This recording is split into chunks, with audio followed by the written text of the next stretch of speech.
Babel Latino. Muy bien, muy buen, pues compañeras queridas y queridos de nuestra América grande, nuestra Latinoamérica unida y los continentes hermanos en esta alianza norte-sur, sur-sur. Nos vemos hoy con el objetivo de tener un encuentro virtual, otro más, en el conjunto que hemos llevado a cabo en el orden de distintas temáticas que tienen como un punto en común la preocupación por una transformación social con acento y enfoque en garantizar los derechos de las personas y los grupos sociales que han estado menos favorecidos por las políticas en un sistema capitalista en el cual cada uno de nosotros vivimos y nos desenvolvemos como mujeres, hombres, profesionales, miembros de familia, miembros de sociedades, empresas, colegios, en fin, tratando de aportar con valores y principios diferentes que nos ayuden a vivir de una manera distinta como vivimos ahora. El motivo que nos convoca hoy a todas y a todos es el de la educación pública, un tema que todos y todas nosotras, sin lugar a dudas, hemos palpado en nuestra vida diaria y personal, unos hace algunos años, otros aún en el presente, como estudiantes dentro de un sistema de educación privatizado, la mayoría de nosotros, en el cual ha sido bastante parte de nuestro ser estudiantil y formar parte de las luchas estudiantiles. Hoy más que nunca algunos países, entre ellos Ecuador, Bolivia, Chile, otros países de Centroamérica, vuelven a levantar la bandera de exigencias de esto que es un derecho, pero que a nuestros gobiernos les cuesta tanto incorporar, a pesar de que nuestras cartas magnas o constituciones así lo reconocen. Y bueno, esto es lo que nos convoca hoy, para lo cual contamos con la participación de algunas compañeras y compañeros, a los cuales les vamos a dar la palabra para hacer de esto un debate, un intercambio de ideas vivas, nuevas, vitales, esperanzadoras, un debate abierto en el que nuestros panelistas van a ser todos los asistentes. Todo el que quiera tener la palabra la tendrá, únicamente tendrá que escribirme para poder organizarlo.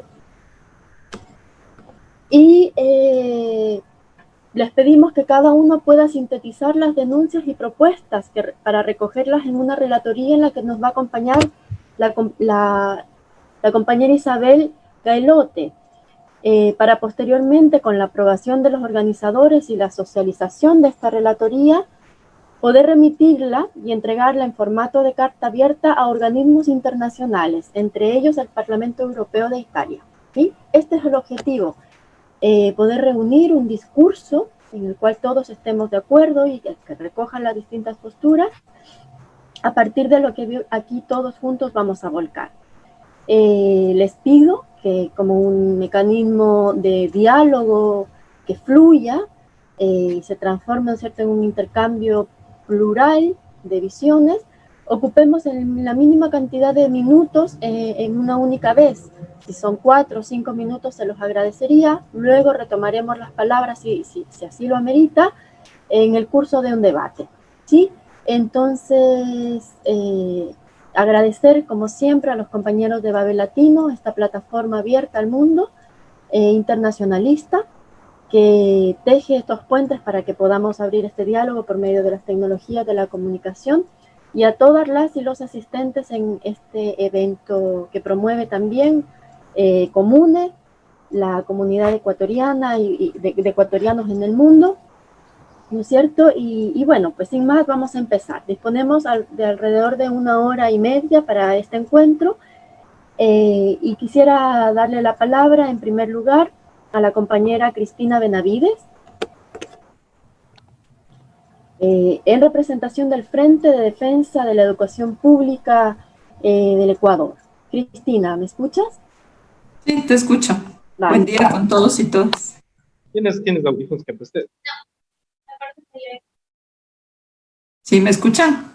Te escuchamos claramente, Cristina. Tienes la palabra. Gracias. Muchas gracias. Bueno, creo que hay que saludar primero el internacionalismo la solidaridad de los pueblos del mundo. Creo que una de las cosas más importantes que precisamente van a lograr la transformación de las sociedades es retomar los principios más básicos que tiene la humanidad. Y uno de esos principios precisamente es la solidaridad, que en la expansión del capitalismo cada vez se pierde más. Es decir, bajo el principio del individualismo, todas las sociedades van reduciendo ese contacto con el otro, van cada vez menospreciando la idea del otro e incluso van olvidando que el otro existe. Y ese individualismo, como resultado del capitalismo, es precisamente como nos quiere tener el sistema, separados. Ahora, a partir de la emergencia sanitaria por el COVID, se han popularizado estas plataformas en las cuales nos podemos encontrar, donde hay este Meet y de alguna manera podemos generar articulaciones a lo largo de todo el planeta. Que no solo sea la articulación digital, sino que esa articulación realmente represente la lucha de los pueblos, que podamos discutir, que podamos unir esfuerzos y que podamos pelear por tener realmente un mundo diferente, en donde las relaciones que ahora se imperan resultado del desarrollo del capitalismo, en algún momento sean nuevas relaciones que nos unan, nuevas relaciones que nos permitan transformarnos y transformar nuestra realidad, y nuevas relaciones que también nos permitan pensar y soñar un mundo diferente. En esa medida queremos extenderles nuestro cordial saludo desde el Ecuador, desde Latinoamérica, desde ese pedazo de mundo en el cual a través de los siglos hemos vivido procesos muy fuertes, producto de ese desarrollo del capitalismo. Nosotros también hemos vivido un colonialismo muy fuerte que hemos ido superando y que, entendiendo que es parte de nuestra historia, también lo hemos asumido como parte de esa identidad. A la final, todos los pueblos del mundo han sufrido procesos de mestizaje, han sufrido procesos de larga movilización de las masas de poblaciones por todo el mundo. Somos resultado precisamente de esa diversidad y América Latina se entiende como esa diversidad.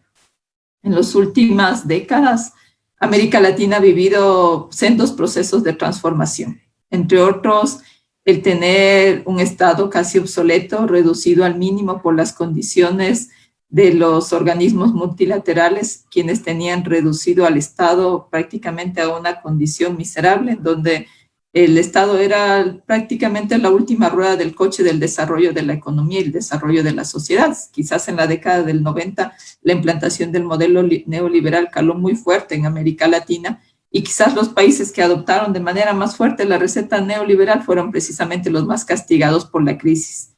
En el caso del Ecuador, la receta neoliberal no fue asumida en su totalidad. De todas formas, creo que lo fue gracias a la lucha de las organizaciones sociales, de todos, tanto del movimiento indígena, del sector sindical, de los estudiantes, de los profesores, y toda esa lucha precisamente posibilitó el que el modelo neoliberal en nuestro país sea un modelo que sí se intentó implantar, pero que no se logró en su totalidad. Sin embargo, esa carencia de representación del Estado precisamente llevó también a la falta o a la crisis de representatividad política.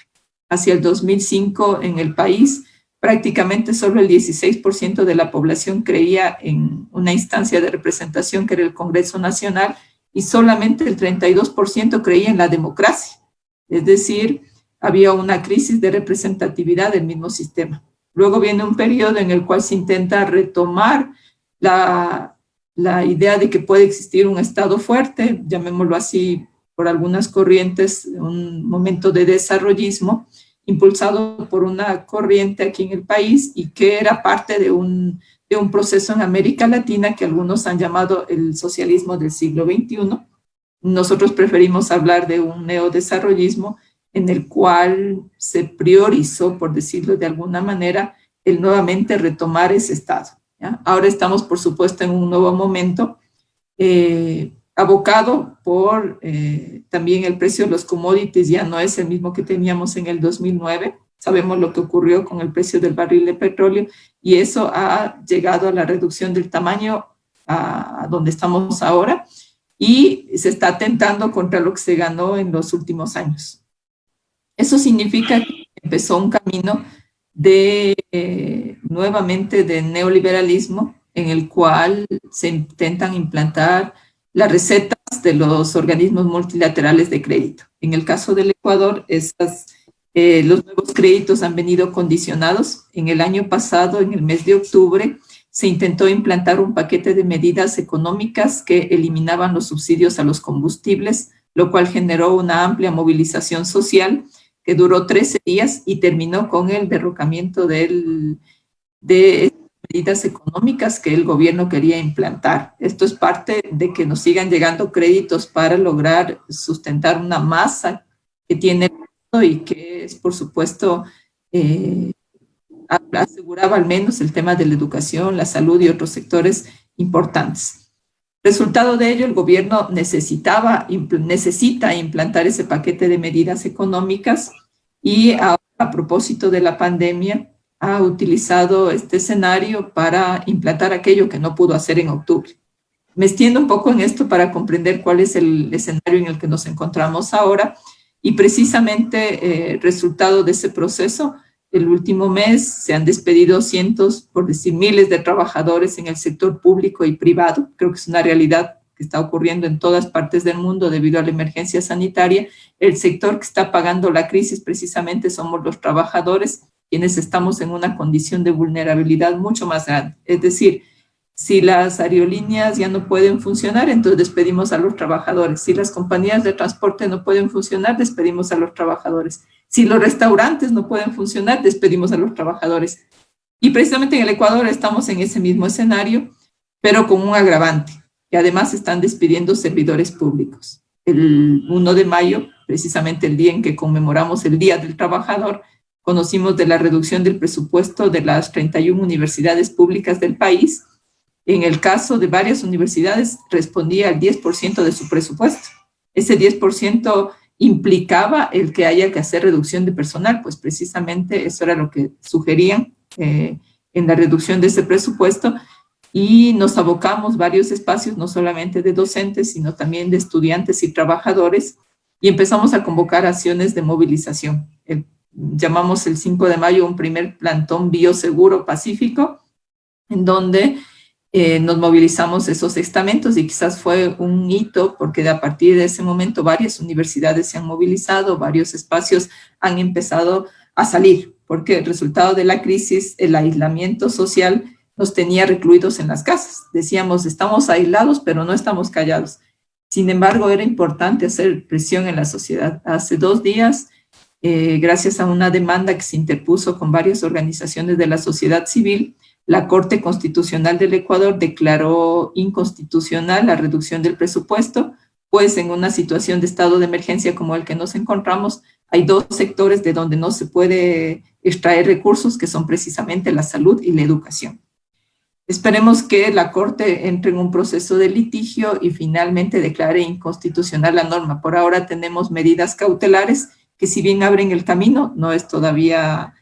no representa el que nos van a restituir el presupuesto, y lo que abre de todas maneras es un camino en defensa de la educación pública. Nosotros queremos hacer énfasis, no estamos peleando únicamente por el que nos retornen el presupuesto universitario, el presupuesto de la educación, sino estamos pensando en que no queremos que se desmantele el sistema de educación pública. Creo que en varios países hay una disputa permanente precisamente por esa idea de lo público, que a algunos gobiernos, sobre todo de tendencia más de la derecha, les interesa desmantelar el Estado para que todo se privatice y entonces los trabajadores tengamos que pagar por todos los servicios que el Estado tiene como obligación brindar. Y creo que esa tensión entre ese Estado mínimo que intentan implantar las políticas neoliberales y ese Estado de máximos, que es un poco el Estado desarrollista en el cual la socialdemocracia, si se quiere, ha tenido avances alrededor del tema del sector de lo público, vamos a tener tensión en los próximos años. Es decir, la tensión ahora va a ocurrir entre el estado de mínimos y un estado idealmente de máximos, en el cual vamos a estar en medio la gente, va a estar en medio el pueblo, van a estar en medio los trabajadores, las trabajadoras, porque somos los que vamos a estar directamente afectados por esa reducción del tamaño del Estado que pretende un sector, y del otro lado defender eso que hemos conseguido luchando, movilizándonos y que los derechos finalmente no son ningún privilegio, que es un poco la consigna que nosotros sostenemos dentro de esta gran coalición de estudiantes, trabajadores y docentes.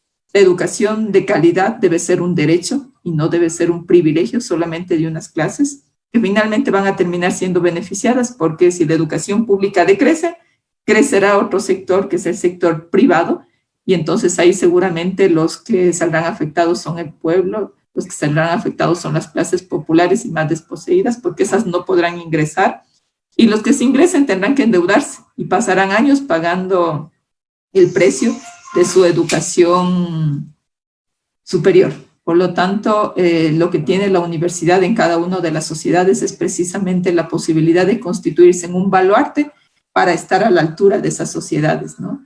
Y en eso estamos, defendiendo la educación pública en este país y defendiéndola como una plataforma, como un derecho humano alcanzado y en el cual debemos pelear todas las sociedades. Muchas gracias, Cristina, desde Ecuador. Nos has compartido justamente la visión coyuntural de lo que está sucediendo a partir de la reducción, pero que por supuesto viene dentro de este proceso político que se ha implantado en nuestro país, ¿no? Hace algunos años. Nos acompañan también compañeros de Bolivia, principalmente. Y bueno, hagamos un diálogo y tratemos de contrastar ambas realidades antes de continuar con las palabras desde el Ecuador. Si no me equivoco, desde Bolivia, ¿quién está presente, compañeros? ¿Se encuentra Jorge Miranda, Jorge Richter? ¿Sí? Jorge. Así es, Gaby. Sí, Jorge, estás por allí. Tienes la palabra, por favor. Bien, gracias. Expresar siempre un saludo cordial a todos ustedes, celebrando la oportunidad de podernos vincular por este medio y que esto nos permita una reflexión.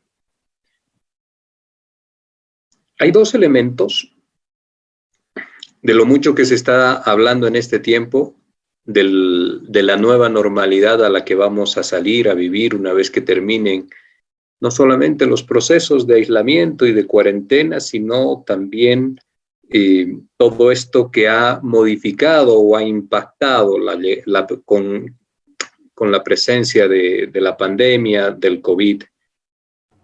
De alguna manera, esto de las cuarentenas terminan siendo como un experimento social profundo para poder encontrar algunos elementos nuevos que nos permitan tener conductas también distintas en la nueva sociedad o en la nueva normalidad en la que vamos a estar de acá a unos días seguramente.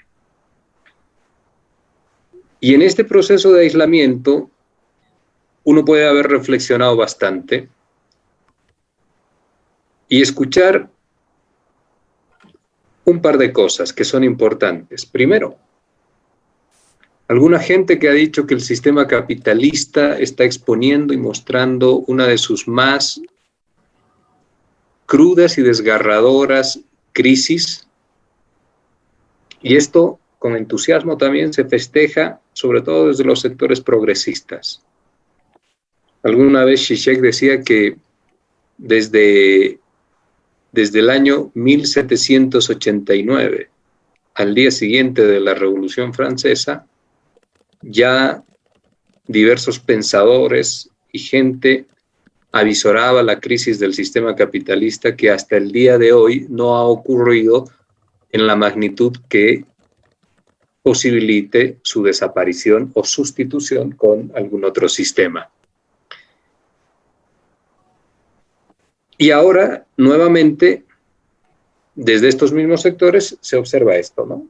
Un señalamiento a una crisis. Y yo, sin ser ni mucho menos un partidario de lo que produce el capitalismo y su impacto en lo social, me temo que en realidad lo que vemos es que el sistema capitalista, con esta crisis, que el sistema capitalista es transversal, geográfica, cultural, política y económicamente en el mundo, y que está presente en prácticamente todos los países, y los países, independientemente de sus simpatías ideológicas y de sus proyectos políticos, miran con preocupación este freno que tenemos en la parte económica y en las capacidades para ir generando riqueza y recursos y la posibilidad de atender nuestras necesidades.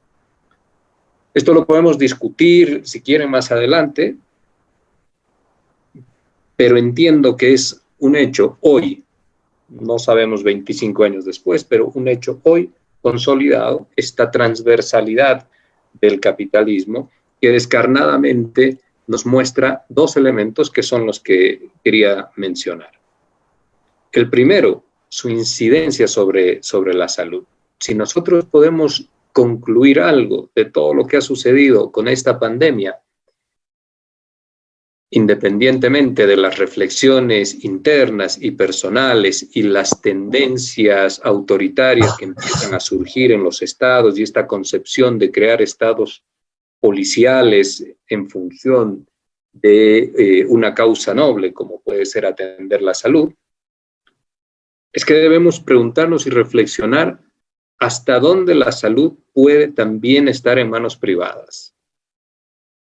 Hasta dónde los estados pueden permitir que la salud y que la vida de sus ciudadanos dependa de clínicas, hospitales privados, laboratorios privados que hoy en día hemos visto han logrado establecer una lógica de mercantilismo sobre las necesidades de extrema urgencia que tenemos los ciudadanos en el pánico y en el temor del enemigo desconocido como es el virus. Y esto nos debe llevar a una reflexión profunda. Las constituciones, como bien señalaba Cristina, las constituciones enuncian de manera clara, de manera muy abarcativa también, la responsabilidad del Estado respecto, por ejemplo, de la salud. Y en los hechos, esto termina pareciéndose más a un constructo de relatos sobre la intencionalidad buena y sana de la Constitución, pero que en los hechos no lo podemos encontrar.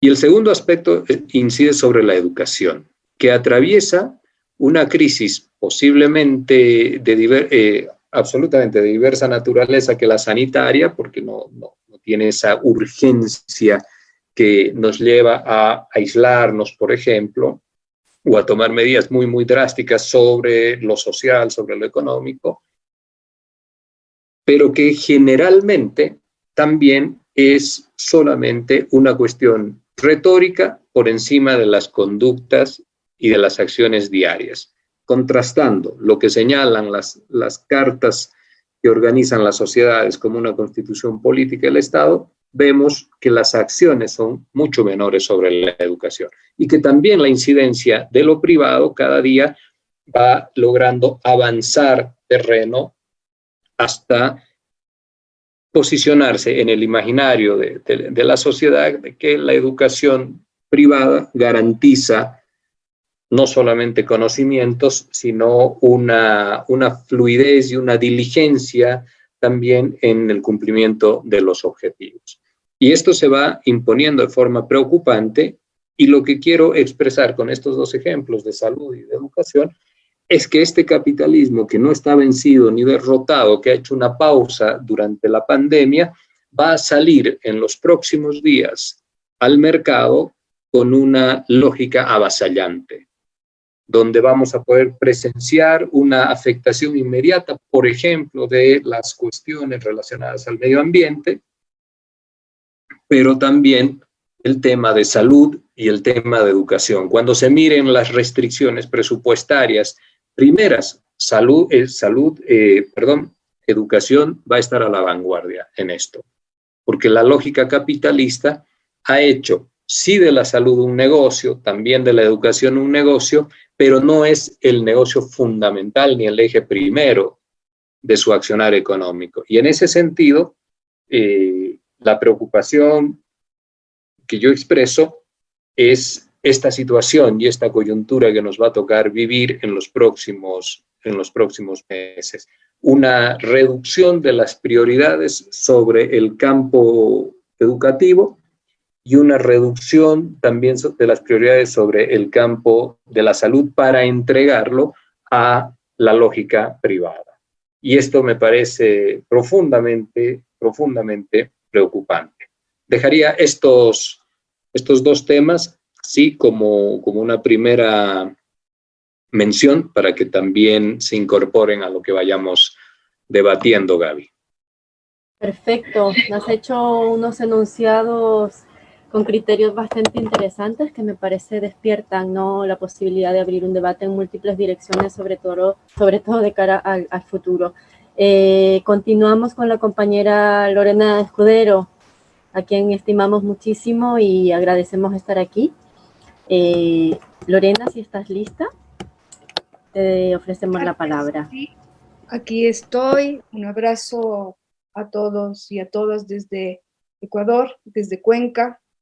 Ya el cantadito, por el cantadito se van a dar cuenta inmediatamente que estoy en la ciudad de los Cuatro Ríos, Cuenca del Ecuador. Bueno, yo quisiera, los dos compañeros que me han antecedido la palabra me facilitan mucho poder dialogar con todos y poner algunos temas que creo que están ya puestos en el debate, agradeciendo a Babel Latino por más que nunca la comunicación política y a través de la tecnología que hoy se nos muestra más cercana y necesaria, pero sobre todo por la energía de unirnos y esa solidaridad sur-sur que es indispensable. Gracias por la invitación. Y primero hay que partir con cuidémonos mucho. Hoy cuidar la salud, cuidar nuestro sistema inmunológico es más político que nunca. El cuidar de uno mismo significa cuidar de los demás, de nuestras relaciones, cuidar nuestro sistema inmunológico general, que tiene muchas implicaciones, cuidar de nuestras emociones, cuidar de nuestra energía para poder seguir siendo creativos y que esa resistencia creativa pues pueda levantar una voz y utilizar y usar y tratar de salir de esto, primero enfrentarlo, porque todavía estamos en pleno sacudón y hay que pararse firme, y cuando salir, ver en qué andarivel quedamos y poder tener como estos elementos para poder enfrentarlos. Entonces, más que nunca, el tema del cuidado de la salud es político, la claridad de la conciencia es indispensable, el debate entre lo público, lo privado social, lo público no estatal, es fundamental para poder resistir creativamente, creadoramente en este momento. Y por otro lado, Cristina ya ha hecho, y hablando desde el Ecuador, ha hecho un muy importante y acertado análisis y contextualización de lo que vive el país. Jorge ha planteado los temas fundamentales, que es esto de lo público, lo privado y la agenda del capitalismo, que no va a permitirse retroceder, sino que su capacidad de transformación en la crisis civilizatoria que ya tenemos desde hace rato ha sido una demostración de que su lógica se impone por varios espacios. En el Ecuador hoy y en América Latina es absolutamente político defender la salud pública y defender la educación pública, con las armas constitucionales que tenemos, pero sobre todo por defender la esperanza de un pueblo golpeado, como todos por la pandemia, pero golpeado también por un gobierno que no está esperando a salir para allá a tener la política económica restrictiva, lo está haciendo apenas comenzó la pandemia, es decir, está utilizando la pandemia para continuar con su agenda neoliberal, con su agenda de política de exclusión, y lo estamos viviendo los ecuatorianos, y es importante que esta solidaridad y esta carta pueda expresarlo al mundo, esta carta que queremos hacer, es decir, inmediatamente comenzó la pandemia, han comenzado paralelamente los intentos de aprovechar la agenda que ya tenían. Se ha mostrado un gobierno no solo inútil, ineficiente para afrontar lo difícil, por supuesto, que significaba esta crisis sanitaria, sino la ha convertido en un desastre social, económico, político, ético, porque la corrupción se ha visto, impresionantemente, con claridad, e incluso los propios medios gubernamentales no han podido esconderla. Entonces, realmente, en medio de esto se toman decisiones de despidos en el sistema de salud, de un recorte para la educación, que era una agenda que ya tenían, es decir, se aprovechan de la indefensión de la gente, del pueblo, para seguir con su agenda y posicionarla de todas las formas. Hoy, como Cristina ha dicho, tenemos unas medidas cautelares constitucionales para parar realmente ataque terrorista, como lo han llamado, a la educación superior y a la educación en general, al recortar su presupuesto sin ningún fundamento de reforma. Y ahora habría que ver cómo sale eso, y me duele mucho que los estudiantes hayan tenido que salir a las calles porque están realmente poniendo sus vidas y su salud en mayor riesgo. Es muy doloroso, creo que es un gobierno criminal que obliga a los universitarios a salir a la calle para defenderse de este ataque. Bueno, no quiero abusar del tiempo, solamente decir que es un momento muy fuerte, muy doloroso, en el que nos encontramos, pero al mismo tiempo el debate de lo estatal, lo privado, lo privado social, el cooperativismo, la solidaridad, lo que estamos haciendo ahora, sí puede tener una cabida, quizá no mayoritaria, porque coincido con Jorge que no se puede ser muy optimista, pero sí se pueden avanzar a ciertas situaciones, a ciertas propuestas creativas. Creo que la universidad es clave para eso. Una universidad que tiene que reformarse. Las universidades, la educación superior en el Ecuador tiene que reformarse, pero con objetivos de ir hacia una universidad más democrática, más acorde con los momentos en el que la energía creativa, el conocimiento intertransdisciplinario, la vinculación con la sociedad estén a la altura de las circunstancias. Bien, no me quiero, los demás ya lo han dicho y lo van a decir. Otra vez un saludo y un abrazo.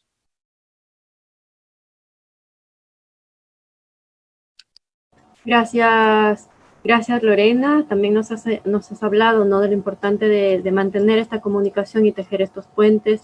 Recordarle a los escuchas, a los compañeros que nos miran por Facebook y también los que estamos en Zoom, que pueden escribir sus comentarios, los relataremos aquí en este encuentro, los incluiremos en los comentarios, porque más que nunca ahora hemos levantado la voz, nos hemos robado el tiempo de cada uno de ustedes para hablar sobre la defensa de la educación pública, particularmente en América Latina. Estamos analizando los últimos acontecimientos vividos en nuestros países, Bolivia, Ecuador particularmente, pero abrazamos también las causas de otros países que sabemos que han estado en lucha. Esta pandemia de alguna manera llegó a detener muchos de los procesos de exigencia, ¿no?, que se estaban potenciando por parte de varias sociedades. Y bueno, no es que se han detenido, esta creo que es otra de las formas que tenemos de cautivarnos entre todos y reforzar esos alientos de esta defensa que seguimos llevando a cabo. Vamos a continuar y le damos la palabra, compañero. Estás como Drux, ya me dirás, Drux, no recuerdo tu nombre, perdón. Pero bueno, tienes tú la palabra ahora, ¿sí? ¿Nos acompañas? Sí, ¿qué tal? Buenas tardes a todos, compañeros de Latinoamérica, de Bebe Latino, de Bolivia. Yo me llamo Andrés Huanca Rodríguez, soy antropólogo. No sé por qué está ese nombre, creo que es por mi correo. Pero bueno. Ahora te lo cambio, Andrés. Sí. Bueno, yo quisiera entrar a esa discusión y diálogo con ustedes, compañeros, sobre la educación pública y los riesgos a los que se enfrenta, a partir de entender a la universidad pública y al movimiento estudiantil como actores políticos que en otros países, como en México, como en Chile, son actores bastante delimitados, con una tradición larga de lucha en defensa, sobre todo, de los intereses populares, ¿no? En cada crisis, en cada situación nacional así de lucha, enfrentamientos, el estudiantado es un actor visible, ¿no? Y presente. Eso en Bolivia, lamentablemente, es altamente cuestionable. Partiría desde ahí, de que aquí en Bolivia no hay precisamente un movimiento estudiantil como actor político. Por supuesto, en las universidades hay colectivos, hay organizaciones, hay personalidades muy brillantes, pero como les digo, en referencia, en contraste con otros países, acá el movimiento estudiantil no es un actor tan presente. Lo cual, por supuesto, va a repercutir más adelante cuando tengamos que lidiar con qué va a pasar con lo público a raíz de la crisis, como ya todos los compañeros mencionaron, ¿no?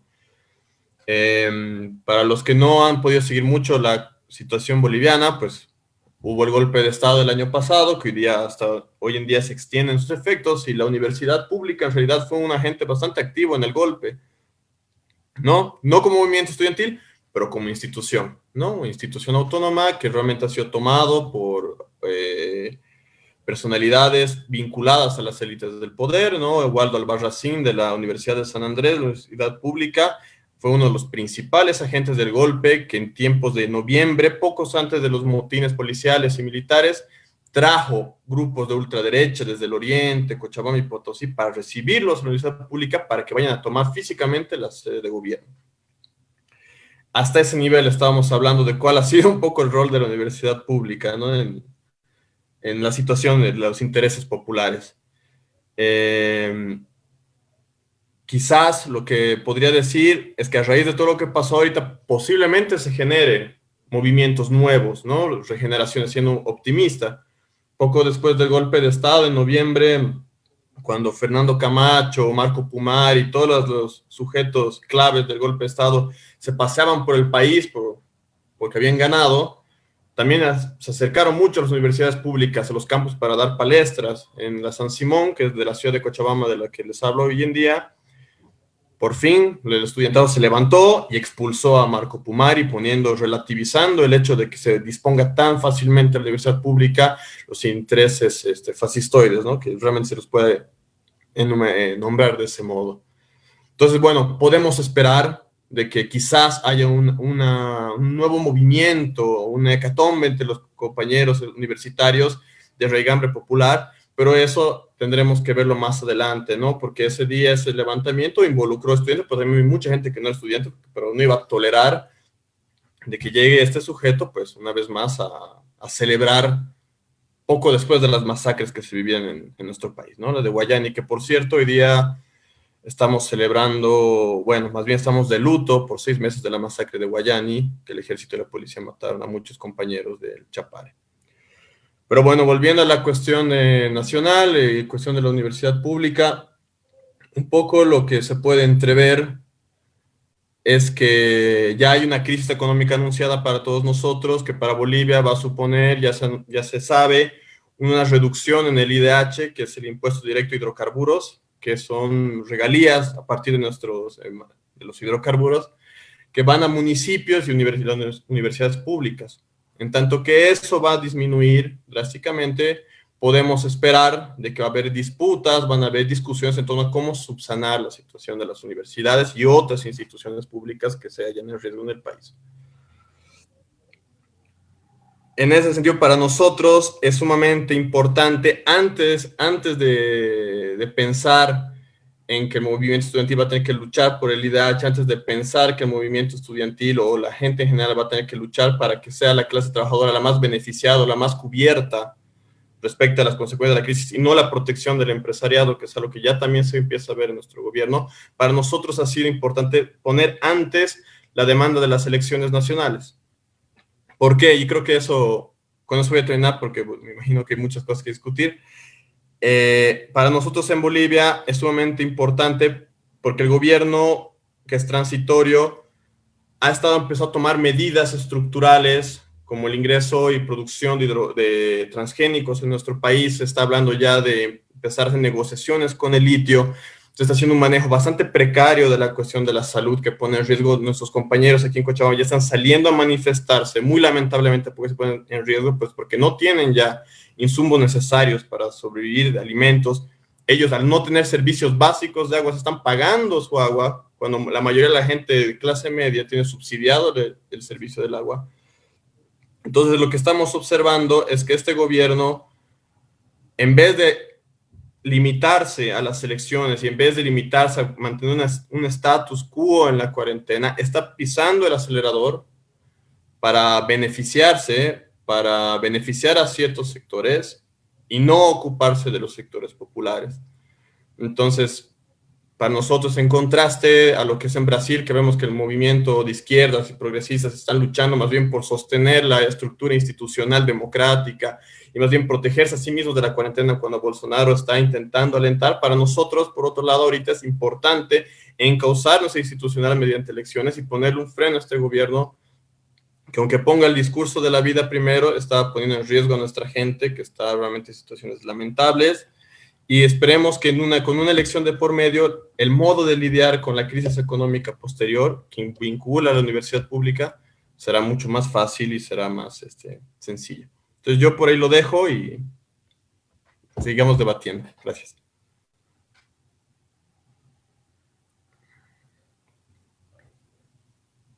Perfecto, muchas gracias, Andrés.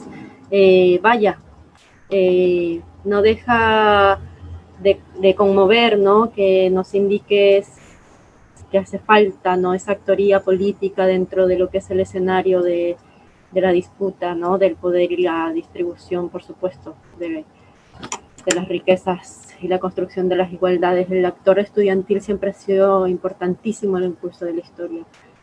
Y bueno, escucharte expresar aquello no deja de ser inquietante, ¿no?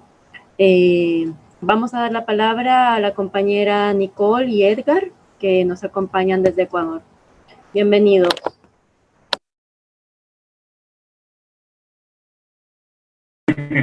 Estábamos en el tú y yo, vamos primero. Un saludo a todos compañeros, compañeras, Gaby, algunos conocidos, Janet, y claro, principalmente a los compañeros que trabajan por el internacionalismo. Y esta es una forma virtual, una forma de poder ir construyendo este sujeto regional, ¿sí? De América del Sur. Muy interesante. Sin duda, las intervenciones anteriores del Ecuador han sido muy importantes. Yo creo que los antecedentes planteados por Cristina fueron de lo más relevante, lo mismo con María Lorena y con todos los ecuatorianos que ya intervinieron. Para mí, y voy a hacer un poco de énfasis respecto a lo que considero es importante.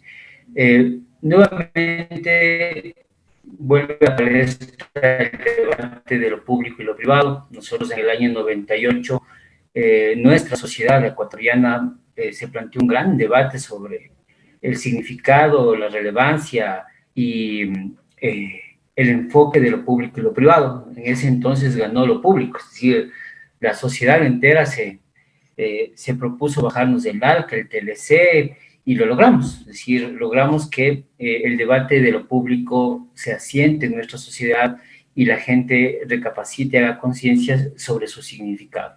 Es por eso que nuestra sociedad ecuatoriana no dio el salto como Chile a perder su educación pública, por ejemplo. Nosotros logramos sostener la educación pública, pensamos que era un gran debate y lo logramos. En esta ocasión volvemos a poner sobre la palestra nuevamente el debate de lo público y lo privado, con una condicionante, que estamos encerrados y que, claro, hemos visto cómo varios compañeros de una u otra forma han logrado activarse por las redes sociales, que no lo es todo, y han logrado también hacer ciertas marchas en el Ecuador con el objetivo de detener el empuje neoliberal que propone el gobierno nacional. Es decir, lo que podemos advertir como una estrategia del gobierno es una estrategia demarcada por una gran mojigatería. ¿En qué sentido? Que no dicen que van a recortar el presupuesto, sí, solo lo hacen. No nos dicen que se van a despedir a cientos de miles de ecuatorianos, ahora ya son 280,000 los empleados despedidos, pero lo hacen, ¿sí? Es decir, no se dice, pero se hace. Y en el momento en que se pide explicaciones, solamente se dan criterios y relatos que no realmente van de acuerdo a la realidad. Ese es un gran problema que estamos viviendo en el Ecuador, es decir, nos están escondiendo la información de cuántos muertos mismos existen, la información de cuántos enfermos verdaderamente existen, la información de cuál es el presupuesto que se va a recortar de la educación. Es decir, es una estrategia montada para evitar que la gente conozca realmente lo que se está haciendo. Es una realidad que estamos viendo hoy por hoy. Con decirles que cuando le preguntaron a la representante de la CES, del Consejo de Educación Superior, respecto a qué pasaba con el presupuesto para la educación, ella dijo que era una flexibilidad académica, no era una flexibilidad presupuestaria, era una flexibilidad académica. Sí, estamos entrando dentro de una confusión de términos que el objetivo de fondo realmente es plantearnos el paquete neoliberal secundado por el FMI, más bien impuesto por el FMI, y eso no nos queda la menor duda de que se va a realizar. Temas más complejos, sin duda alguna, tienen que ver con el manejo del Estado. A nuestro criterio, el problema de fondo es que la sociedad está siendo permisible con el uso de la fuerza y el trabajo que tienen las Fuerzas Armadas y la Policía Nacional en este tipo de coyunturas. Es decir, una sociedad que vigila, que castiga, una sociedad que está enrumbada 100% en controlar a los ciudadanos a través de un toque de queda, imposibilitando muchas veces de que la gente pueda pronunciarse y persiguiendo a los que se pronuncian. Ese es un Estado que realmente desdice del ejercicio democrático que el Ecuador ha tenido desde el año 78. ¿Sí? Es penoso, pero es lo que estamos viviendo en este momento. Es decir, en torno a la educación, les puedo decir que las clases acomodadas van a poder seguir pagando su educación. De hecho, lo han hecho por generaciones. El problema está con la educación pública, ¿sí? Con el recorte, quienes van a ser perjudicados son justamente aquellas clases sociales que no van a poder acceder a la educación. Es por eso que nosotros también nos sumamos a la exigencia de plantear una educación pública, una educación liberadora, una educación que realmente maneje estándares internacionales para que nuestra gente pueda justamente educarse. Eso un poco, Nicole. ¿Sí? Ya. Hola a todos y todas, compañeras, gracias Edgar por tu intervención. Yo quería acotar, bueno, yo soy Nicole Villafuerte, soy estudiante de Derecho en la Universidad Católica del Ecuador. La Universidad Católica es una de las universidades cofinanciadas por el Estado y eso es un tema importante porque cuando se habla de presupuesto para educación, no solo se debe pensar en la universidad pública, sino en todo lo que compone el presupuesto de Estado para educación, como las universidades cofinanciadas, donde también existen un montón de becarios. Yo soy becaria de la CENESID, por ejemplo, y personas como nosotros que ingresamos con presupuesto del Estado a educación privada, también estamos en riesgo cuando se hablan de estos recortes. Dando, digamos, un poco de contexto a lo que estoy diciendo, creo que no es la primera vez que se atenta contra la educación, contra el presupuesto para educación. El gobierno de Moreno ha hecho una serie de recortes desde el comienzo de su gestión. La primera proforma presupuestaria que se mostró ya indicaba una reducción al presupuesto para las universidades, para la erradicación de violencia de género, para los servidores públicos y sus salarios, y a veces las personas confunden el reducir, digamos, el aparataje burocrático con todo lo que significa el sistema público. Es decir, cuando hablamos de reducir el salario a los trabajadores públicos, no solo estamos hablando de funcionarios de un ministerio en particular, estamos hablando de docentes de las universidades públicas, estamos hablando de personal de salud, estamos hablando de todos quienes componen lo público y que está al servicio de toda la sociedad. Los primeros recortes que se realizaron en la primera proforma presupuestaria, obviamente no se realizó el recorte a educación universitaria porque los estudiantes salimos a las calles a protestar. Sin embargo, se hizo un recorte a un sector vulnerable que es el de la educación básica, porque obviamente los niños y los trabajadores, que son sus padres, no tuvieron el chance tal vez de defender como nosotros lo hicimos en las calles, y se redujo el presupuesto para que ellos tengan su desayuno escolar, para que ellos accedan a uniformes, para que accedan a textos escolares, y nadie hizo nada. Fuera de eso, más bien posteriormente se intentó hacer una reducción del estipendio de los estudiantes de medicina, de los internos rotativos, por lo cual los estudiantes de medicina tuvieron que nuevamente salir a las calles para defender su derecho. En todo esto se da una serie de represiones policiales que ahora son más que nunca legitimadas en el Ecuador, porque encima de que se recortan actualmente más de 98 millones a las universidades, se asigna un presupuesto de 50 millones de dólares a la Policía Nacional. Lo que significa, como ya antes mencionaron, que se está generando un estado policial, un estado represor, que está listo para detener las protestas de los trabajadores, de los estudiantes, del sector de medicina, del sector de la educación, pero no están preparados para como lo dice la Constitución, aumentar progresivamente el presupuesto que se necesita en educación básica, que es lo que estipula la Constitución, y también obviamente mantener los presupuestos que no se tocan, como lo mencionó Cristina, que son de salud y educación superior. Ya. Pues, para poder participar más adelante. Nosotros les escuchamos fatal. Prácticamente ya los últimos minutos no pudimos seguirlos. Sí nos quedamos con la profundidad que dio un poco Nicole con respecto a las medidas concretas, con lo cual el gobierno del Ecuador ha ido tomando medidas para reducir el presupuesto de la educación, no solamente en educación superior, sino en los niveles más básicos. Pero de allí en adelante la verdad es que hemos perdido el contenido de lo que nos estaba transmitiendo la compañera Nicole. Y además que ya por tiempo vamos a agradecer su participación y vamos a continuar con otras palabras. Muchísimas gracias y seguimos. Vamos a incorporar a un compañero que se ha unido desde Chile.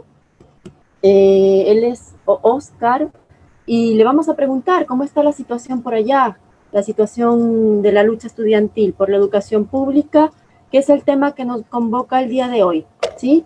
Aprovechamos este momento también para leer algunos comentarios de algunos compañeros desde Facebook. Nos acompañan desde Extremadura, Suma Causa y Buen Vivir. Dice, es importante proponer nuevos modelos educativos. Claro está que esa educación debe llevarnos a pensar en un nuevo modelo de sociedad. Bob Reyes igualmente nos dice, todos debemos apoyar una educación pública y que sea de calidad. En miras de ese objetivo, aunar esfuerzos, organizarse y trabajar mancomunadamente. Continuamos entonces, compañeras y compañeros, en este conversatorio hoy viernes 15 de mayo y le damos la palabra a Oscar. Gabriela, ¿me escuchas? Sí, te escuchamos fuerte, Oscar. ¿Me ven? Bienvenido. Hola, muchas gracias por la invitación. No te vemos, si puedes abrir la imagen. Exacto. ¿No me ven? Me dijeron, ¿cómo lo hago para que me vean? Tú mismo tienes que activar el vídeo, te lo pide Zoom. Oscar, a la ventana, en la parte de en la ventana, en la parte superior, a la derecha, hay 3 puntitos. Sí. Allí debe haber una opción que pone activar video. Si no está allí, puede ser abajo, a la izquierda, al lado de un micrófono hay una cámara de video. Levantar la mano, desconectar audio. No ahí hay sí. video, ya. Ahí sí. Ahora, ahí yo Ya. también me veo. Perfecto. ¿Cómo están? Compañeras, compañeros, un gusto poder saludarlos desde acá de Chile, transmitir toda la fuerza, la solidaridad de los estudiantes chilenos y de todo el mundo de la educación, en realidad, aquí en este país que, como en toda Latinoamérica y el mundo, estamos condicionados con esta contingencia que efectivamente ha detenido los procesos naturales que todos los años vivimos para poder defender lo poco que queda de educación pública en Chile, casi nada en realidad, y poder también defendernos de los ataques permanentes que sufre el mundo de la educación por este modelo económico y social en el cual estamos viviendo, ¿no es cierto? Voy a comenzar muy brevemente porque estoy en mi horario de colación en el trabajo, entonces tengo que irme pronto a volver a las labores, pero quería comentarle algo que conocimos a partir de unos diálogos en resistencia de la educación que fueron promovidos por el Sindicato Nacional de Trabajadores de la Educación de acá de Chile, que en conversación con otros compañeros de distintos pueblos de Latinoamérica han podido elaborar algunos diagnósticos que en parte son muy comunes, tan comunes como nuestra hermandad, pero que aquí en Chile lamentablemente se ve eso profundizado, ¿no es cierto?, exacerbado, dada la posibilidad que tuvo el modelo de instalarse aquí sin ningún tipo de oposición. Todos, o espero que todos en Latinoamérica conozcan un poquito la historia de mi país y van a saber que fuimos víctimas de un golpe de Estado brutal que impidió el desarrollo y el progreso de la educación y muchas otras áreas de la vida. Lo que sí les puedo contar es muy concreto. En conversaciones con la UNESCO se han establecido planes y programas para desarrollar políticas públicas en Chile que están, por supuesto, orientadas en la médula ideológica del neoliberalismo y del capital, ¿sí? Estas recomendaciones que hace la UNESCO en función de los parámetros que establece el Fondo Monetario Internacional y especialmente el Banco Mundial han llevado a hacer propuestas que en Chile ya se implementaron. O sea, hubo recomendaciones que están a nivel mundial y continental que Chile ya tomó. El reflejo de eso es lo que nosotros conocemos acá como la Ley General de Educación, o LEGE, que se dice popularmente, que está hecha, por supuesto, según todas estas recomendaciones, y esto lo compartimos nosotros porque es el futuro de muchos de los países de nuestro continente, especialmente Colombia y México.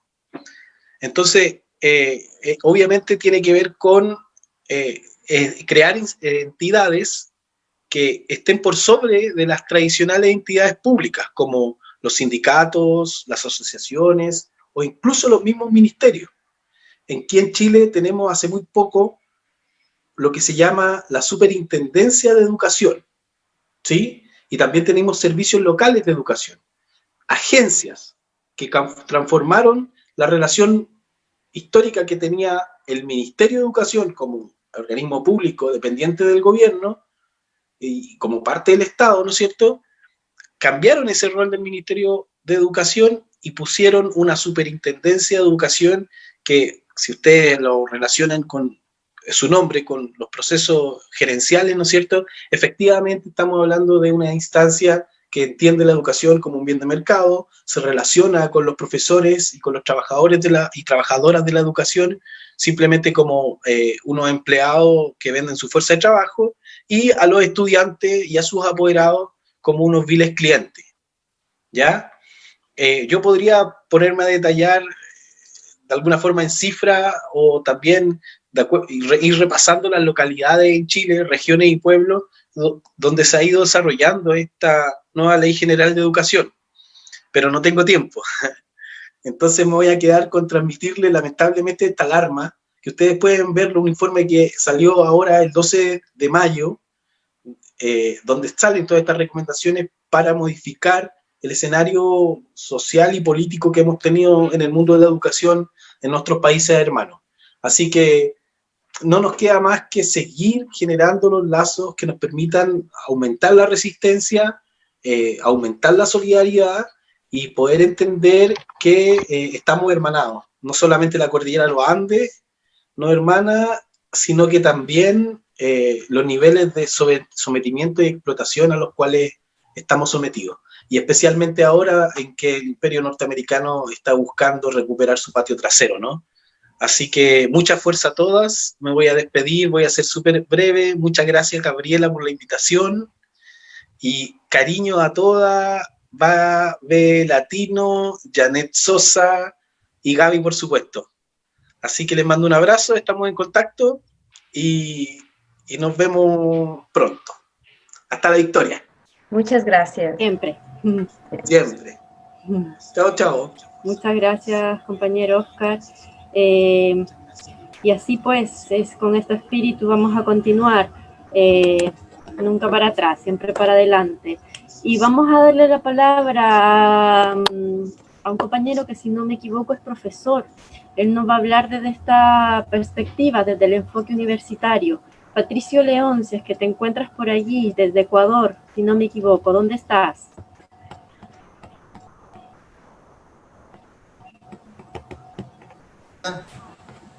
¿Sí se escucha? Se escucha, bien. Un poquito bajo, acércate bien. Gracias por esta invitación. Un saludo a todos los compañeros en cualquier lugar del mundo que nos acompañen. A mí me invitaron para que planteara alguna situación más bien en cifras de lo que está pasando con la educación pública en el Ecuador, que de una u otra manera ya la han diagnosticado los compañeros. Yo quisiera tener como punto de partida el hecho de que vivimos supuestamente en estados constitucionales, a los que el discurso oficial además les llama de democráticos, porque cada cierto tiempo nos invitan a acudir a las urnas a votar. Sin embargo, lejos de llamarse en realidad democráticos, estos estados constitucionales buscan las formas de violentar las propias normas que están estatuidas por esos estados. Eso es lo que se ha pretendido hacer en Ecuador, donde la propia Constitución de la República garantiza en su artículo 28 la gratuidad de la educación hasta el tercer nivel de educación universitaria inclusive. De igual manera, la Ley Orgánica de Educación Superior y la Ley Orgánica de Educación Intercultural garantizan el derecho a la educación, la obligatoriedad hasta el segundo nivel, esto es el bachillerato, y la gratuidad de la enseñanza. Entonces, cuando el Estado, a pretexto de haber entrado en una situación de emergencia como resultado de la pandemia del coronavirus, se decreta un estado de emergencia inicialmente por 30 días, que luego ha sido prorrogado por otros 30 días más, y en función de eso se decreta una reducción de los fondos destinados a la educación para ser utilizados supuestamente para cubrir gastos de la pandemia.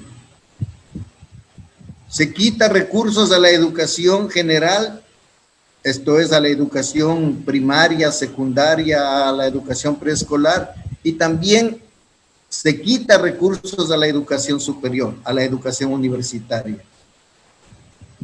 En el caso de la educación universitaria son prácticamente 100 millones de dólares que se les intenta reducir, y en el caso de la educación general tenemos que sostenidamente desde el 2018 para acá ha venido reduciéndose el presupuesto destinado a la educación general.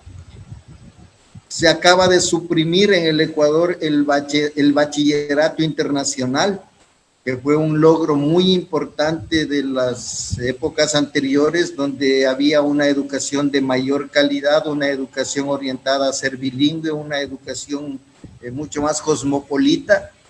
Como aparentemente eso significa exceso de gastos, entonces se suprime y que todo el mundo vuelva simplemente a los niveles del bachillerato común y corriente.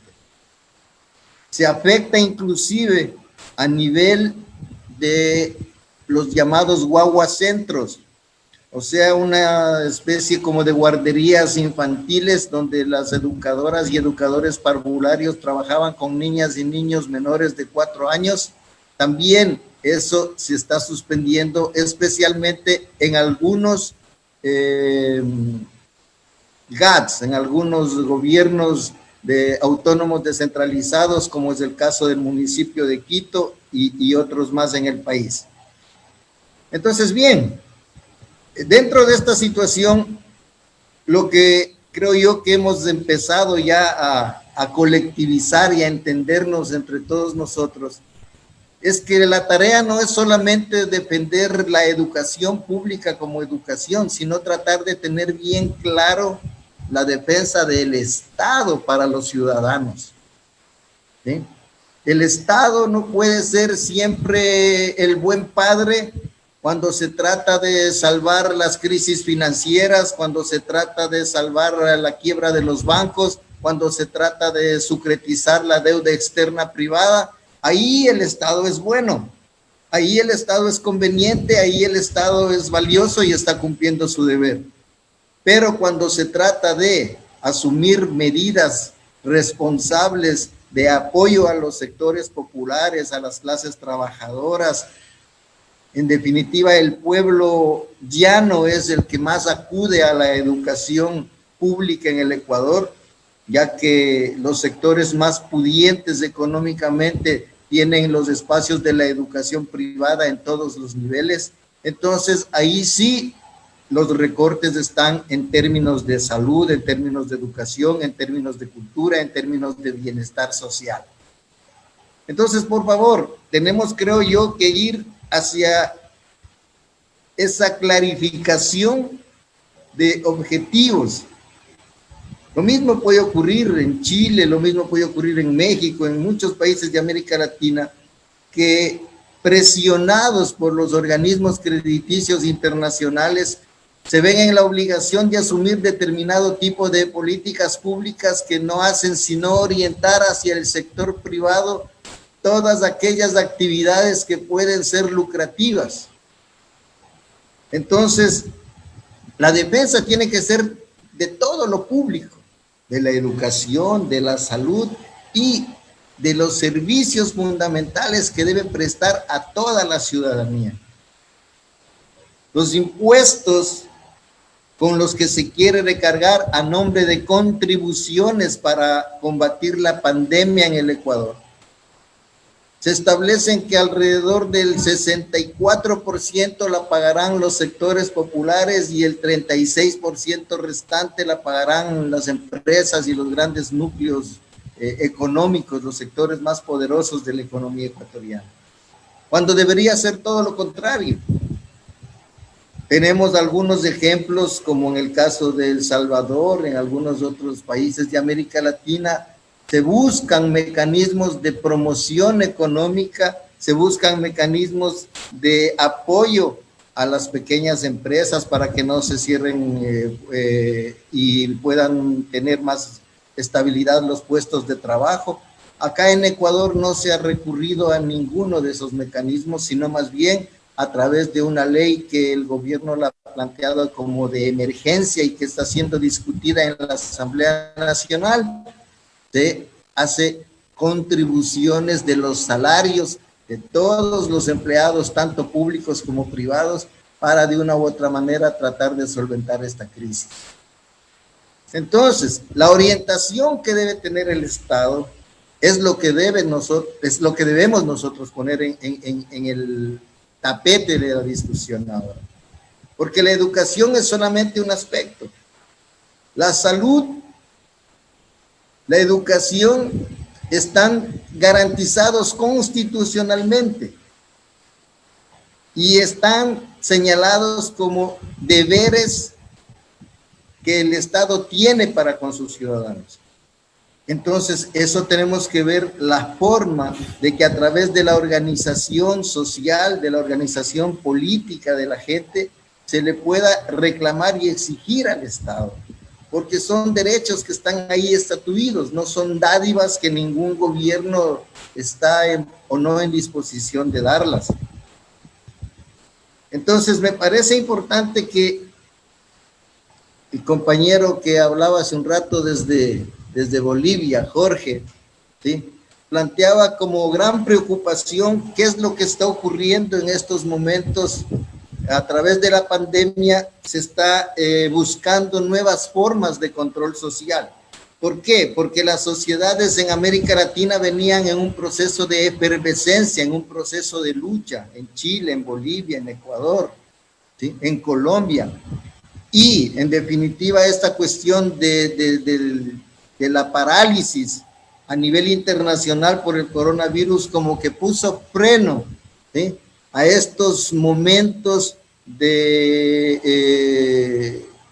digamos, de alta movilización en las sociedades latinoamericanas. Tenemos que repensar un poco cómo vamos a afrontar las nuevas realidades que se nos vienen hacia adelante. Y un mecanismo muy importante me parece esto como que ustedes están haciendo, ¿sí? Intercambiemos experiencias, inquietudes desde distintas latitudes de nuestro continente, con nuestros compañeros, amigos y familiares migrantes que están ahora en Europa, en Estados Unidos, para buscar acuerdos mínimos que nos permitan canalizar políticas de defensa de lo público, porque en definitiva la presión que ejercen los poderes económicos, los organismos internacionales sobre los gobiernos son terriblemente fuertes.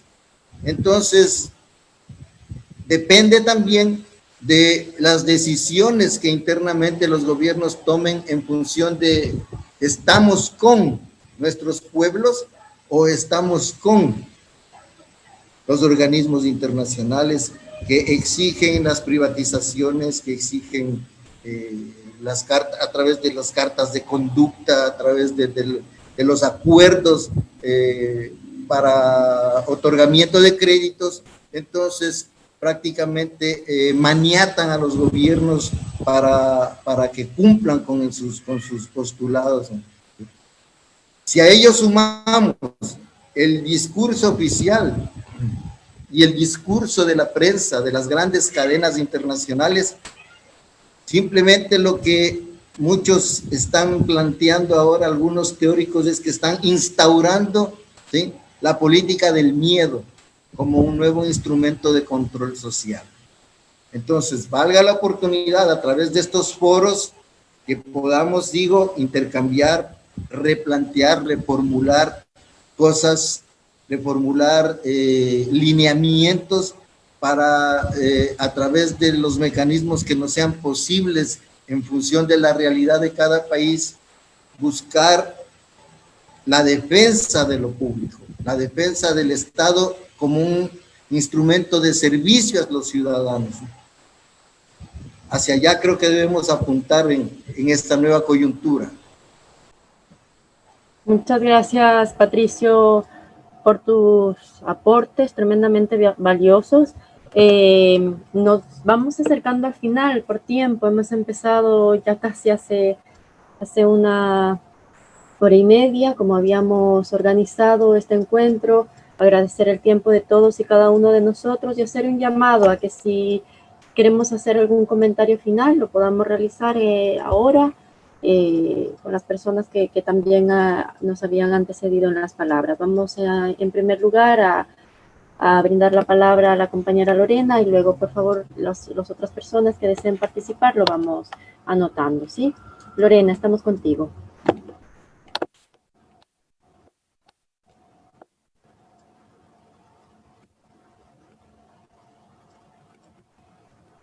Sí, no te escuchamos. Bueno, gracias. Acabo de ver que ha entrado en este momento René Manzaba, un gran amigo y compañero, miembro de la comunidad migrante en España y un estudiante que ojalá después podamos escuchar. Por ahora, un abrazo. Decía que me sumo, un abrazo enorme, que me sumo y que comparto lo que los compañeros han analizado y sus aportes a la comprensión de este tema y su invitación y la obligación que tenemos de defender lo público, estatal o el Estado para la protección de los ciudadanos y trabajar para que exista esa conciencia de la necesidad de defensa de la orientación de la política pública en favor de la protección a los ciudadanos en este momento de mayor debilidad y en el que se han visibilizado aún más las desigualdades que persisten en nuestros países. Es fundamental defender lo público estatal y al margen de eso trabajar lo público no estatal desde la solidaridad, desde los productores directos, pero no dejar de pelear y de defender esa necesidad de la protección del Estado a los ciudadanos y solamente demostrar cómo la orientación de este gobierno se ha visibilizado en estos momentos. El rector, en días anteriores, el rector de la Facultad Latinoamericana de Ciencias Sociales, Flaxo, evidenció unas cifras, la suma de lo que el gobierno recortó en las últimas semanas al Ministerio de Educación y a las universidades públicas, más o menos es una cifra que coincide con el pago de los bonos de deuda externa que el gobierno se apresuró a pagar en medio ya de la crisis humanitaria que vivimos. Entonces, ahí está una muestra de esa orientación y ahí está también el kit de la necesidad de la resistencia y de la demostración de que la orientación de la política pública tiene que ser de protección a la ciudad. Y eso nos toca trabajar mucho en la conciencia social, que en este momento está muy manipulada también por los medios de comunicación y es necesario reforzarnos. Un abrazo y ya me despido anticipadamente, pero continuamos. Gracias por la invitación y por este momento tan importante. A ti, Lorena. Compañero René, que te acabas de incorporar, nos gustaría escucharte.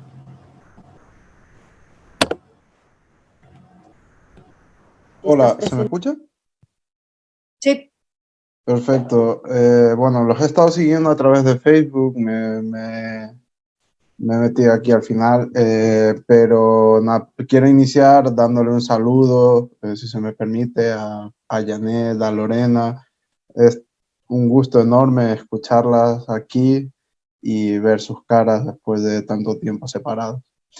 Con respecto al tema que nos ocupa, para mí sí que es de una sensibilidad especial porque, como ha dicho Lorena, yo he sido estudiante aquí en España de la experiencia de la migración y lo que me llevó precisamente a participar en política fue la defensa de un sistema público de educación, ¿no? En el que yo entendía que todo el mundo podía llegar a desarrollar su potencial en igualdad. ¿Qué ocurre cuando esto se va dinamitando, se va desgastando desde la parte gubernamental? Realmente, o sea, más allá de la proclama política, es un problema para un país porque rompe cualquier tipo de ascensor social que entenderíamos como el menor de los males para conseguir cierta justicia social en las sociedades en las que convivimos hoy en día, ¿no? Después de pasar por mi etapa en la educación pública, tuve que hacer una especialización, un máster en una institución privada y es en ese momento en el que vi con claridad cuál es el mayor problema de esto. Y al final es que se crea una endogamia que no permite a las personas que vienen desde abajo de la sociedad entrar en cierto tipo de reparto de la riqueza, porque al fin y al cabo las instituciones privadas de educación pactando, haciendo convenios muy específicos, especificando muchísimo su educación, consiguen proporcionarle a las grandes empresas lo que éstas necesitan, y es un vaso comunicante. La gente que tiene los recursos para acceder a esa educación es la gente que posteriormente, salvo contadas excepciones, consiguen los puestos de mando, los puestos de más remuneración en una sociedad, ¿no? Mediante lo económico.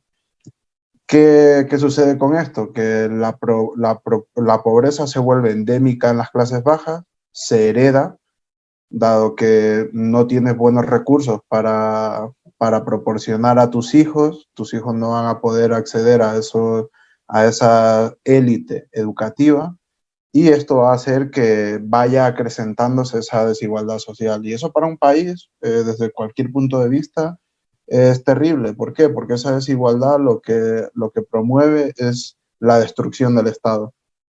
No hay posibilidad de unos servicios públicos porque no hay una gran clase media, porque lo que estamos creando es una gran clase trabajadora, empobrecida, precarizada, y una pequeña clase que manda, una pequeña clase burguesa con posibilidades económicas. Entonces, más allá y por no alargarme, más allá del diagnóstico, que yo creo que todos coincidimos en mayor o menor medida, veo gran potencial y veo con esa esperanza escéptica, ¿no? El intentar cambiar las cosas en la medida en la que podamos desde este tipo de foros, ¿no? Hasta dónde estamos capacitados para influir en construir una realidad distinta que pueda evitar que todos esos análisis que todos realizamos y toda esa intuición que tenemos de dónde puede acabar y lo terrible que podría ser para una sociedad pueda ser evitado, ¿no? Y eso yo es lo que creo que es lo que deberíamos poner el foco en esto, ¿no? Lo he escuchado en varios compañeros, pero sin duda me encantaría ver que tenemos esa voluntad, ¿no? Que no quede en nosotros de intentar construir algo que tenga una capacidad de incidir en la realidad, no más allá de analizarla, ¿no? Y con eso concluyo. Muchísimas gracias por haberme dejado participar. No, René, bienvenido. Siempre que puedas y todo quien pueda, igualmente agradecer a quienes nos han escuchado desde Facebook. Antes de continuar con las palabras, vamos a leer lo que nos ha aportado el compañero Paolo Cogliatti. Dice: la educación no solo pasa por los canales institucionales. Las formas solidarias de las comunidades originarias en los países andinos, el AINI, el Trueque, el AIU, son ejemplos para el mundo de dinámicas que funcionan como anticuerpos sociales hacia los problemas comunes.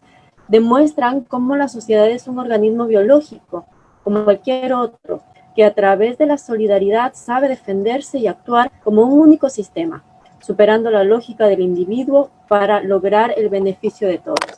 Es un aporte, ¿no?, desde la mirada comunitaria que sin lugar a duda tiene un eje central en estos vientos transformadores. Te escuchamos, Jorge. Por favor. Gracias, Gaby. Muy rápido porque estamos sobre el final. Si nosotros miramos y anhelamos la educación en función de un proyecto de desarrollo humano y de desarrollo nacional que se pueda viabilizar, fortalecer desde el conocimiento, el aprendizaje de un nuevo modelo de país que tenga justicia social, una perspectiva de futuro, siempre con la visión puesta sobre los sectores con mayores vulnerabilidades, que sea internamente equitativo, igualitario, justo, y también que tenga potencialidades internacionales para ser competitivo. Todo esto no es posible construirlo si no reparamos previamente podríamos discutir qué es lo primero, pero si no reparamos previamente en los modelos de Estado que se están construyendo en la región. Y estos modelos que están utilizando la pandemia en muchos casos para poder cancelar la ciudadanía o constituirse en formas regresivas de los derechos de cada uno de los ciudadanos. Es importante percibir este concepto del Estado policial, que es cancelador, que es controlador, porque no solamente vamos a sentir que nuestros derechos ciudadanos van siendo mediatizados, sino que adicionalmente no vamos a tener la posibilidad de plantear proyectos, en este caso, educativos, nacionales, que superen la visión corta que ha caracterizado muchas veces, que estén únicamente acotados a plazos de gobierno y administraciones de turno con acciones efectistas para poder conseguir o bien la venia del gobierno de turno o cierta dosis de legitimidad de estos gobiernos que constituyen el Estado policial. Tenemos que reparar de forma casi simultánea en las formas democráticas en las cuales estamos empezando a vivir, abandonando el conformismo de estar en una democracia que solamente nos garantiza mínimos de libertades y de expresión, y por supuesto que no nos garantiza absolutamente nada verdaderamente importante en lo humano, en lo económico, en lo social,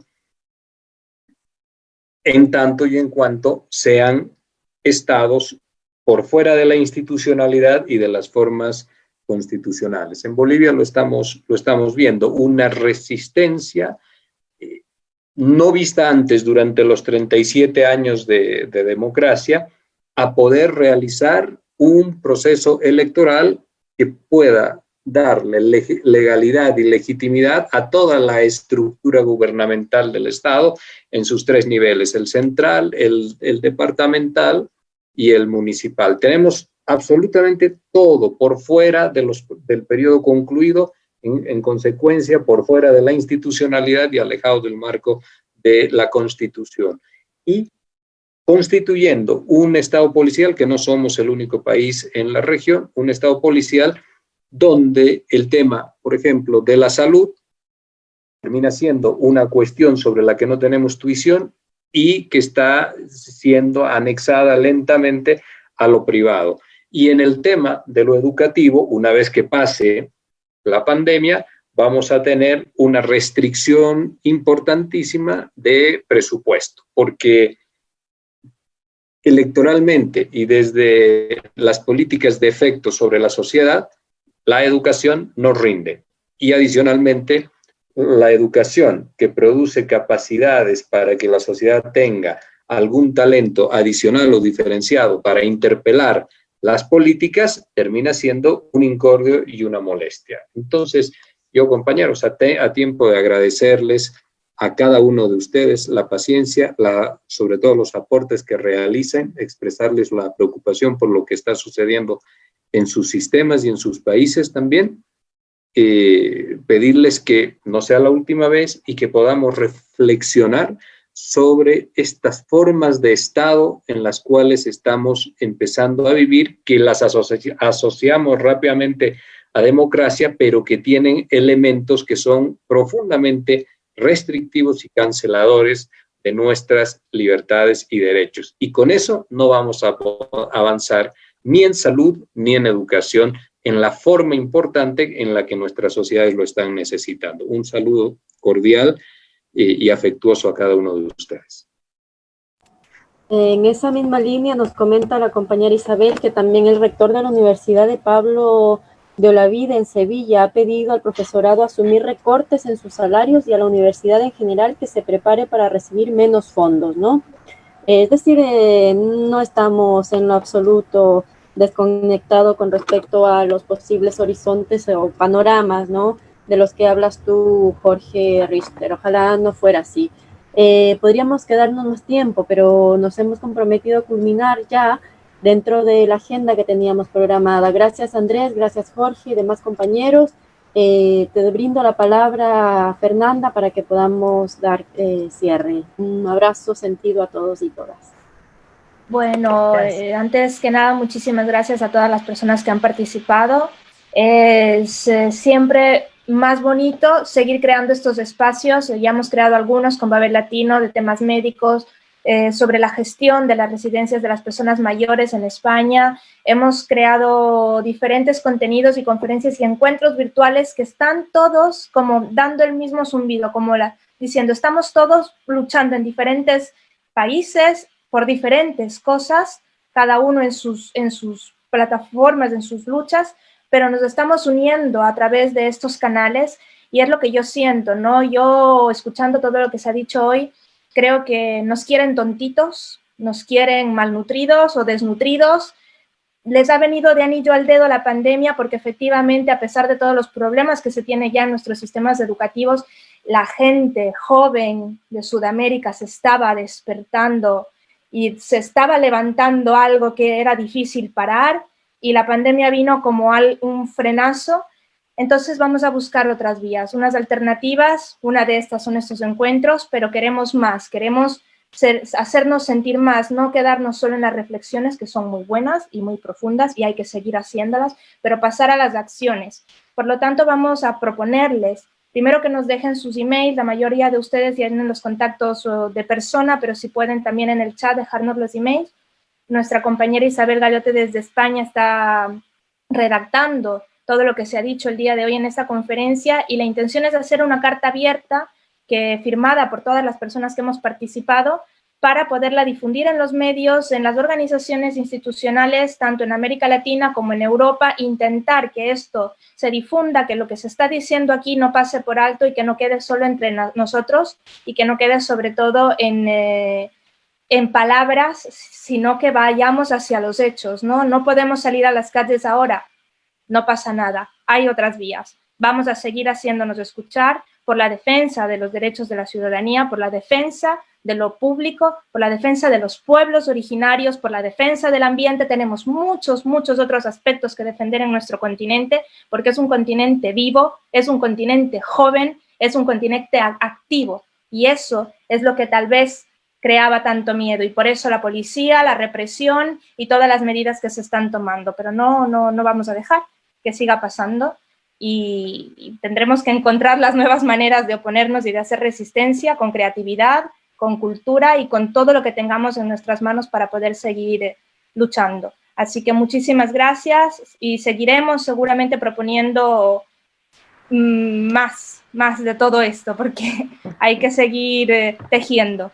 Muchísimas gracias. Pongan ustedes también cuando quieran, saben que Babel Latino está para esto, para crear estos puentes. Mil gracias de verdad. Gracias, hasta luego. Babel Latino.